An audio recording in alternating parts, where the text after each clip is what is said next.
December থেকে পণ্যের নতুন মূল্য চাই বিজিএমইএ।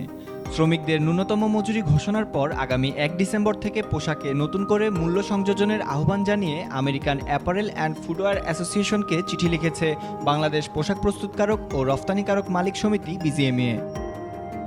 সংগঠনের পক্ষে চিঠি লিখেছেন বিজিএমইএর সভাপতি ফারুক হাসান। গত ৮ নভেম্বর ওই চিঠি পাঠানো হয়। চিঠিতে ফারুক হাসান বলেন, দেশের পোশাক মালিকরা নতুন মজুরি বাস্তবায়ন করবে, সেজন্য ক্রেতাদের সহযোগিতা প্রয়োজন। আগামী ১ ডিসেম্বর থেকে যেসব পণ্য জাহাজীকরণ করা হবে নতুন মজুরির আলোকে তার মূল্য সমন্বয় করা প্রয়োজন বলে জানিয়েছেন তিনি।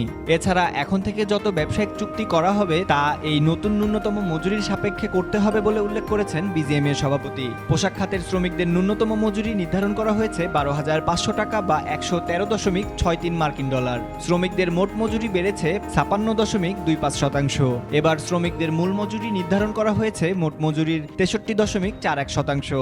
ফলে শ্রমিকদের অন্যান্য সুযোগ সুবিধা বাড়বে।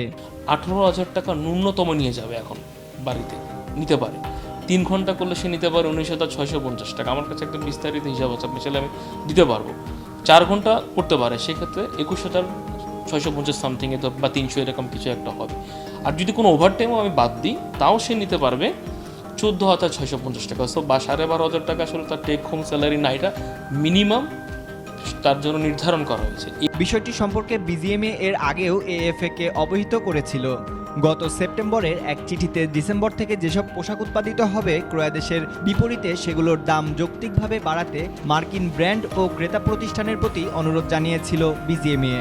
এর আগে প্রধানমন্ত্রী শেখ হাসিনাকে গত ২৭ জুলাই একটি চিঠি দেন এএএফএ এর সভাপতি স্টিভেন ল্যামার।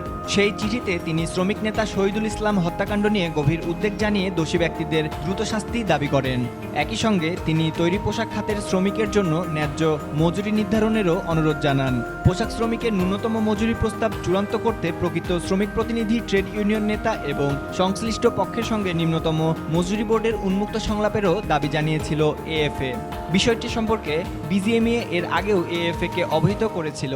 গত সেপ্টেম্বরে এক চিঠিতে ডিসেম্বর থেকে যেসব পোশাক উৎপাদিত হবে ক্রয়াদেশের বিপরীতে সেগুলোর দাম যৌক্তিকভাবে বাড়াতে মার্কিন ব্র্যান্ড ও ক্রেতা প্রতিষ্ঠানের প্রতি অনুরোধ জানিয়েছিল বিজিএমইএ। বিসিএন দেখুন। বাগমার সাথে থাকার জন্য আমাদের চ্যানেলটি সাবস্ক্রাইব করুন।